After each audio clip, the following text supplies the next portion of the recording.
अब आपने मुझसे सवाल पूछा, आप उनको इंटरप्ट करती हैं। नहीं, जब वो बोलते हैं आप सुनिए, नहीं सुनिए, जब वो बोलते हैं आप इंटरप्ट करती हैं। नहीं, मेरा जवाब बोल लीजिए। आप इंटरप्ट करते हैं जब वो बोलते हैं, क्यों नहीं करते हैं आप? हमें इंटरप्ट करते हैं, हमें 24 घंटा इंटरप्ट करते हैं, मगर उनको कभी इंटरप्ट नहीं करते आप। उनमें क्या स्पेशल चीज है जो पूरा मीडिया चुप करके चूहे जैसे उसके सामने खड़ा हो जाता है? नमस्कार, स्वागत है आपका इस खास कार्यक्रम में। मैं हूं आरफा खानम शेरवानी। सरकार के हाथ पैर इतने फूल गए हैं कि वो अमित शाह जो कहते थे मैं बाइट नहीं देता, बाकायदा पार्लियामेंट के बाहर आप सोचिए बाइट देने पर मजबूर हो गए हैं। कह रहे हैं जैसे चाहे ऑपोजिशन जो चर्चा कराना चाहे वो मैं तैयार हूं। लेकिन आखिरी दिन आप सोचिए कि इतनी डर गई है ये सरकार कि एक दिन पहले सिर्फ ये कह रहे हैं कि हाँ मैं पूरी चर्चा कराने को तैयार हूँ, इस घंटे से लेकर उस घंटे तक चर्चा कराने को तैयार हूँ। अब ये समझ में नहीं आ रहा कि ऑपोजिशन क्या वाकई सरकार के मैं कहूँगी रहमो करम पे पल रही है इस देश में। उधर आपको मैं इससे पहले कि बताऊं कि क्या कह रहे हैं अमित शाह, राहुल गांधी और प्रियंका गांधी दोनों बड़े नेताओं ने कांग्रेस पार्टी के मोर्चा खोल दिया है मीडिया के खिलाफ। जो दरबारी सरकारी मीडिया है, नरेंद्र मोदी का मीडिया है, जिसको पूरे तरीके से जो मोदिया बिंद जिसे कह रहे हैं, वो कहती हैं रेणुका चौधरी। आप सोचिए कि राहुल गांधी कह रहे हैं कि चूहों की तरह, जी हाँ मैं पढ़ के सुनाना चाहती हूँ, वो कह रहे हैं कि पूरा मीडिया चुप करके चूहे जैसा खड़ा हो जाता है। चूहा कह रहे हैं राहुल गांधी मीडिया को, और वो कह रहे हैं कि चूंकि वो बातचीत कर रहे थे, अमित शाह से जवाबदेही मांग रहे थे, और वो ये कह रहे थे कि क्यों, किसने गोली चलाई। और अगर उन्होंने साफ तौर पर ये बात कही कि अगर आपने गोली चलाने के आदेश दिए हैं छात्रों पर तो आप इस्तीफा दीजिए, अगर आपने गोली चलाने के आदेश नहीं दिए और उसके बाद भी गोली चलाई गई तो आप इनएफिशिएंट हैं, यानी कि आप इंचार्ज नहीं हैं, कुर्सी पर आप नहीं बैठे हुए हैं, आपके रहते हुए सब कुछ हो रहा है, तो भी आप इस्तीफा दीजिए। अमित शाह से इस्तीफे की मांग कर रहे थे पार्लियामेंट के यानी सदन के ठीक बाहर, जहां पर आप देखते हैं पत्रकार जहां जमा होते हैं वहीं उनसे बातचीत कर रहे थे। और बिल्कुल हमेशा की तरह फिर उनको दखल देने, इंटरप्ट करने के लिए एक जो महिला पत्रकार हैं वो उनसे एक बात करने लगी, यानी उनके बयान के बीच में। और ऐसा नहीं है कि राहुल गांधी कोई 10-20 मिनट की बात कर रहे थे, उनको सिर्फ 1-1.5 मिनट हुआ था अपनी बात करते हुए, और उनकी बात के बीच में जब उनको इंटरप्ट किया तो राहुल गांधी ने साफ तौर पे ये कह दिया कि पूरा मीडिया, क्या आप इसी तरीके से उन्हें भी डिस्टर्ब करती हैं? क्या इसी तरह से उनकी बातचीत को भी आप रोकती हैं? पूरा मीडिया उनके सामने चूहे जैसा चुप करके खड़ा हो जाता है। सुन लेते हैं। Did Mr. Amit Shah give this order to shoot our children, or did he not? If he did, he should resign because he is culpable. And if he did not, he should resign because he is incompetent. Right?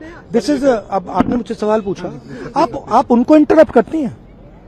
नहीं, जब वो बोलते हैं आप सुनिए, नहीं सुनिए, जब वो बोलते हैं आप इंटरप्ट करती हैं। नहीं, मेरा जवाब बोल लीजिए। आप इंटरप्ट करते हैं जब वो बोलते हैं, क्यों नहीं करते हैं आप? हमें इंटरप्ट करते हैं, हमें 24 घंटा इंटरप्ट करते हैं, मगर उनको कभी इंटरप्ट नहीं करते आप। उनमें क्या स्पेशल चीज है जो पूरा मीडिया चुप करके चूहे जैसे उसके सामने खड़ा हो जाता है? आपको स्टूडेंट्स नहीं डर रहे हैं, पूरे देश में स्टूडेंट्स नहीं डर रहे हैं, आपको भी नहीं डरना चाहिए। और उसके बाद जो राहुल गांधी कहते हैं कि आपको डरना नहीं चाहिए, पूरे देश में छात्र नहीं डर रहे हैं। यानी सोचिए आपके पत्रकार जिनके पास की पूरी शक्ति होती है, मीडिया की पावर होती है, वो डर रहे हैं माइक के साथ बातचीत करने में। मुझे याद आ रही है तस्वीर, आप देखिए अमित शाह के साथ ये कई पत्रकार हैं, तमाम बहुत ही घाटी के पुराने हो चुके हैं, अब तो 10-12 साल में काफ़ी ट्रेनिंग हो चुकी है इनकी गोदी बनने की। अमित शाह के साथ वॉक करते हुए आ रहे थे, इतनी शर्म मुझे आई देखते हुए इन पत्रकारों को, और हंस रहे थे, लेकिन इनके अंदर हिम्मत नहीं थी कि ये वीडियो रिकॉर्ड हो रहा है तो कोई उसमें से अमित शाह से सवाल पूछ लेता। वो तो सिर्फ संबंध बनाने में, एक सोशल रिलेशन बनाने में लगे हुए थे कि देखिए हम तो मंत्री जी को, इतने बड़े बीजेपी के सरकार के नेता हैं, हम उनको जानते हैं, हम तो गृह मंत्री को जानते हैं। और एक से एक चापलूस जो है वो उस वक्त वहाँ पर दिख रहा था अमित शाह के साथ। लेकिन जब राहुल गांधी बोलते हैं तो राहुल गांधी को बीच में डिस्टर्ब, यानी राहुल गांधी तकरीबन जब संसद चल रही होती है हर रोज पत्रकारों से बातचीत करते हैं। इसके अलावा वो अक्सर प्रेस कॉन्फ्रेंस करते हैं, इसके अलावा वो ट्विटर पर भी वीडियो पोस्ट करते हैं।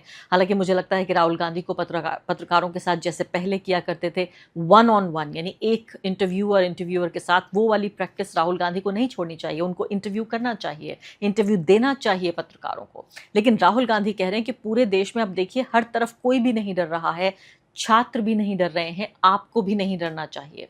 तो ये सलीका सिखाने की कोशिश कर रहे हैं ये राहुल गांधी। और दूसरी प्रियंका गांधी क्या कह रही हैं?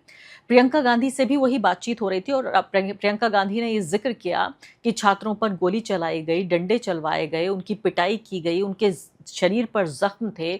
इस सब के बारे में अमित शाह आखिर क्यों नहीं बात करते? तो उनसे पूछा गया कि बताइए इसका क्या नतीजा होगा। उन्होंने कहा क्या बताइए, हम भी चुप रहें?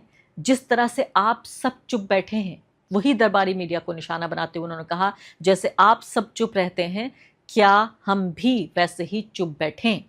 तो दोनों जो बहन भाई भी हैं, मेंबर ऑफ पार्लियामेंट भी हैं, कांग्रेस पार्टी के बड़े नेता भी हैं, दोनों ने सीधे तौर पर जो दरबारी मीडिया है, मैं कहती हूँ उसको बिल्कुल आड़े हाथों लेते हुए, बिल्कुल ईमानदाराना तरीके से राहुल गांधी और प्रियंका गांधी दोनों ने ये बात कही है। प्रियंका की बात सुन लेते हैं। जब हजारों छात्र इकट्ठे होते हैं, उनकी एक मांग है, आप उन पे लाठी बरसाते हो, आप उन पे पेलेट गन चलाते हो, बिहार में उन पे AK-47 चलाते हो, तो आप जवाबदेह नहीं हो जनता के प्रति?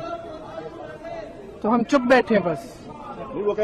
तो आप सोचिए कि मैंने बताया आपको कि पूरा सत्र गुजर गया, 20 जुलाई से लेकर और 12 अगस्त आ गया और एक शब्द अमित शाह नहीं बोले। और उसके बाद कहते हैं कि उन्हें बड़ा बुरा लगता है कि उनको लापता कहा जाता है, उन्हें कहा जाता है गुमशुदा, भाग गए, भगौड़े हैं, ये सब उन्हें बड़ा बुरा लगता है। और हद तो ये हो गई है, राहुल गांधी का जो दबाव है, खासकर कॉकरोच जनता पार्टी के इस प्रोटेस्ट के बाद, जब यहाँ पर देखा जा रहा है कि आम जनता, अब देखिए जेन जी के अलावा जेन अल्फा तक सड़कों पर आ चुका है। तो पूरे तरीके से जो ये देखा जा रहा है, इसको सरकार समझती है और घाटी के नेता हैं, पहले गुजरात और उसके बाद अब देश की राजनीति में 12 साल से हावी हैं। क्या उन्हें समझ नहीं आता? पूरे तरीके से समझ आता है। अमित शाह पूरे तरीके से जानते हैं कि बिल्कुल बाजी हाथ से निकल रही है और कॉकरोच जनता पार्टी एक बाकायदा एक बड़ी पॉलिटिकल फोर्स के तौर पर न सिर्फ कि आके गुजर गई, बल्कि मुझे लगता है कि चुनावी राजनीति में दाखिल होने का भी उनका वक्त जल्द आने वाला है। तो पूरा सेशन गुजर जाने के बाद ANI और PTI को बुलाकर अपनी बात यहाँ पर रख रहे हैं और कह रहे हैं कि मैं तो बहस करने के लिए तैयार हूँ। अब ये भी एक नई चीज़ देखी जा रही है, कभी ऐसा नहीं हुआ, मुझे नहीं याद पड़ता कि इससे पहले कभी अमित शाह ने इस तरह से सदन के बाहर बुला के पत्रकारों से बातचीत की हो। तो आप सोचिए कि पूरे 20 दिन के लिए गायब हो गए हमारे गृह मंत्री, हमारे होम मिनिस्टर। राहुल गांधी कह रहे हैं कि गुब्बारा है इनका, जो गुब्बारे से हवा निकल चुकी है और अब उनके अंदर बिल्कुल दम नहीं है, कोई करेज नहीं है, हौसला नहीं है और हम उनका भाषण नहीं सुनना चाहते। राहुल गांधी ये कह रहे हैं कि अगर आप 20 जुलाई से लेकर अब तक 20 दिन अगर आप खामोश रहे तो और खामोश रह लीजिए। कम से कम देश का जब इतिहास लिखा जाएगा उसमें ये कहा तो जाएगा कि देश पर जब सबसे बड़ा संकटों में से एक संकट आ रहा था, जब तमाम युवा आबादी एक तरफ देख रही थी, उस वक्त में हमारे गृह मंत्री संसद से गायब थे। उन्हें इन शब्दों पर एतराज है कि गुमशुदा न कहो, मुझे लापता न कहो, मुझे भगोड़ा न कहो। मंत्री महोदय, हम तो आपको बहुत इज्जत वाले शब्दों से नवाजना चाहते हैं, लेकिन आप बताइए अगर आप नहीं हैं वहाँ पर सदन में तो आपको क्या कहा जाए? हमें एक अच्छा शब्द आप बता दीजिए कि जो व्यक्ति जिसकी जो जिम्मेदारी है वो नहीं निभा रहा है, संसद में वो आदमी पेश नहीं होता, हाजिर नहीं होता, आम जनता के और विपक्ष के सवालों का जवाब नहीं देता, उस व्यक्ति को क्या कहा जाए? आप अगर चाहें तो सेंसर बोर्ड से अप्रूव करा दीजिए, तो हम लापता भी नहीं कहेंगे, हम गुमशुदा भी नहीं कहेंगे, हम भगोड़ा भी नहीं कहेंगे, हम कुछ नहीं कहेंगे। बेहतरीन शब्द हमें दे दीजिए, हम उसी शब्द का इस्तेमाल करेंगे कि जो व्यक्ति संसद में नहीं आ रहा है, जिसकी जिम्मेदारी है मंत्री की, पूरी इंटरनल सिक्योरिटी, आंतरिक सुरक्षा की जिसकी जिम्मेदारी है, अगर वो नहीं निभा रहा है तो उसको हम क्या कहें? आप ही में बताइए महोदय, आदरणीय गृह मंत्री जी, बीजेपी के नेता, सम्माननीय मंत्री, सम्माननीय नेता, आप हमें बता दीजिए, उस शब्द का इस्तेमाल हम करेंगे बिल्कुल जो शोभनीय हो आपके लिए, जो पूरे तरीके से फिट बैठता हो, आपको अच्छा लगे, उसी शब्द का हम इस्तेमाल करेंगे। राहुल गांधी अड़े हुए हैं अपनी मांग पर। राहुल गांधी साफ तौर पर ये कह रहे हैं कि पैलेट गन चलाने का, जो शूट करने का आदेश है, आखिर वो किसने दिया? अगर आपने दिया तो इस्तीफा दीजिए, आपने नहीं दिया तो आप इनएफिशिएंट हैं, यानी आप इस पद के लायक नहीं हैं, तो भी इस्तीफा दीजिए। ऐसा लगता है कि राहुल गांधी अब इनकॉम्पिटेंट कह रहे हैं उनको, इनएफिशिएंट और इनकॉम्पिटेंट खासकर शब्द का उन्होंने इस्तेमाल किया है, यानी इस पद के लायक नहीं है आप, तो भी इस्तीफा दीजिए। तो साफ तौर पर राहुल गांधी ऐसा लगता है कि अड़ गए हैं। और आखिरी दिन में क्या कहना चाहते थे अमित शाह? आखिरी दिन ये बातचीत करके देखिए, मैंने तो बहस कर ली यहाँ पर और अब जो है हमारी जीत तय हो गई है। मतलब ये क्लेम कर जाते हैं कि आखिरी दिन हमने बातचीत कर दी है, देखिए कितनी ईमानदार है बीजेपी, बातचीत करना चाहती है और ऑपोजिशन ही ऐसा है जो कहीं ना कहीं रोड़ा अटका रहा है, रुकावट दे रहा है। अब आपको एक और बात महत्वपूर्ण बताती हूँ। तो गृह मंत्री ने, अमित शाह ने, लोकसभा अध्यक्ष ओम बिरला को पत्र लिखा है। और क्या लिखा है इस पत्र में? मैं जैसे बता रही हूँ, आपको सबूत दे रही हूँ, ये सबूत आपको दे रही हूँ कि कैसे इस सरकार की सांस पूरी तरीके से फूली हुई है। आप यकीन जानिए 2024 के चुनाव नतीजों के बाद भी लोकसभा के इतनी परेशान नहीं थी भाजपा जितनी परेशान आज है। उसको लग रहा है, तब तो उसको लग रहा था कि भूल में ऐसा हो गया, चुनावी ज़मीन खिसक गई, लेकिन अभी जो देश का युवा, उसका जो गुस्सा, उसका आक्रोश, पूरा सिस्टम बदलने का जज्बा, उसको भांप रहे हैं पूरे तरीके से ये हमारे जो तमाम नेतागण हैं। तो उन्होंने पत्र लिखा है, नीट परीक्षा को लेकर चर्चा की मांग पर उन्होंने जवाब दिया है। और क्या कहा उन्होंने?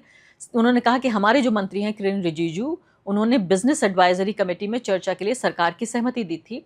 और उन्होंने ये कहा कि पहले भी परीक्षा से जुड़े विधेयक पर चर्चा हुई, लेकिन विपक्ष ने तब सदन में नीट का मुद्दा नहीं उठाया था। ये भी एएनआई ही ट्वीट कर रहा है। शाह ने भरोसा दिया है इस पत्र को लिखकर कि चर्चा के दौरान सदन में वो मौजूद रहेंगे, सवालों का जवाब देंगे और सब कुछ इस बहस के लिए तैयार है। तो भाई अभी तक कहाँ थे आप?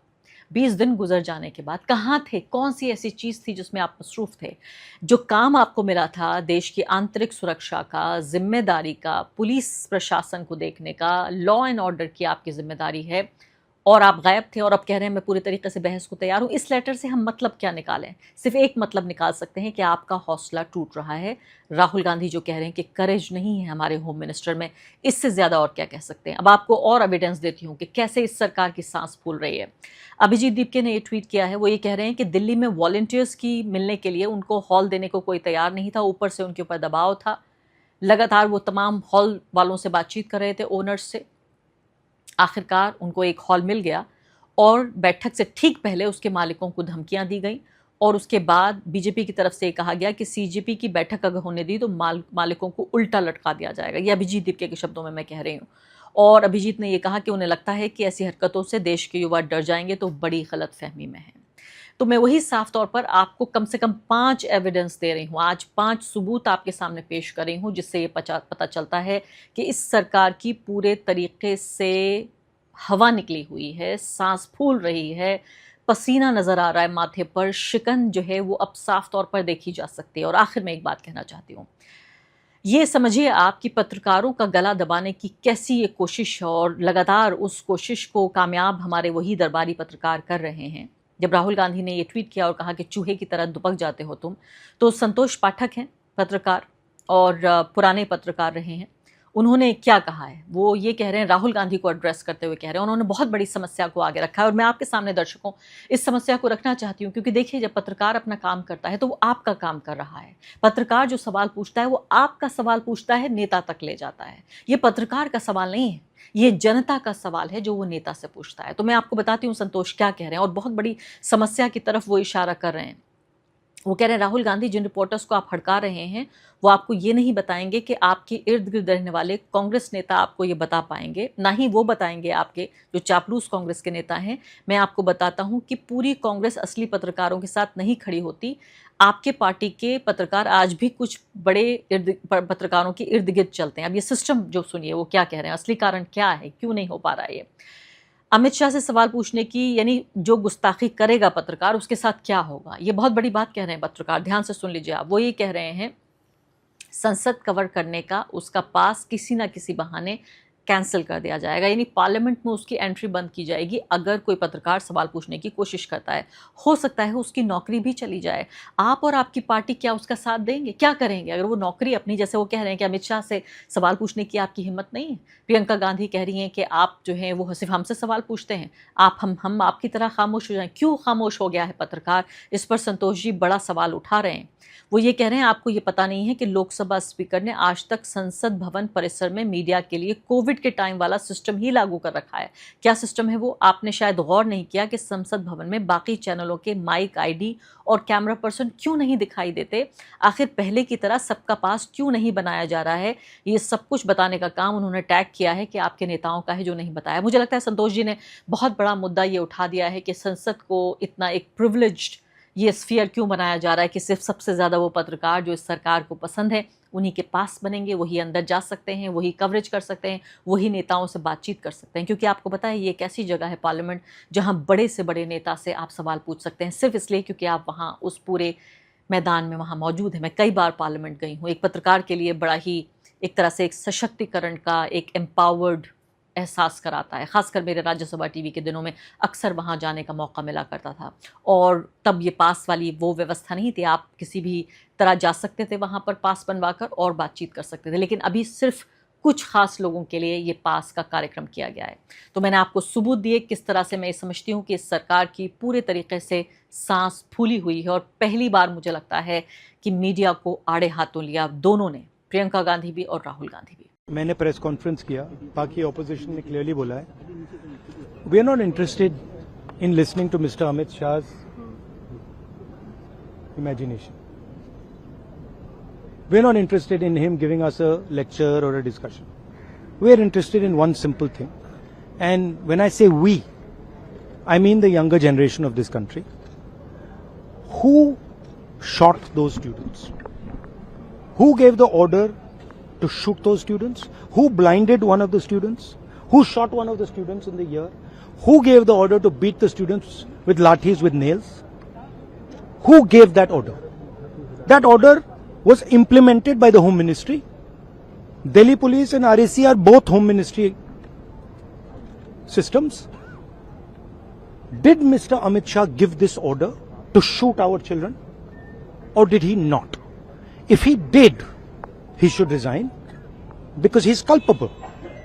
And if he did not, he should resign because he is incompetent. Right, this is, अब आपने मुझसे सवाल पूछा, आप उनको इंटरप्ट करती हैं? नहीं, जब वो बोलते हैं आप सुनिए, जब वो बोलते हैं आप इंटरप्ट करती हैं? नहीं, मेरा जवाब बोल लीजिए। आप इंटरप्ट करते हैं जब वो बोलते हैं? क्यों नहीं करते हैं आप? हमें इंटरप्ट करते हैं, हमें 24 घंटा इंटरप्ट करते हैं, मगर उनको कभी इंटरप्ट नहीं करते आप। उनमें क्या स्पेशल चीज है जो पूरा मीडिया चुप करके चूहे जैसे उसके सामने खड़ा हो जाता है?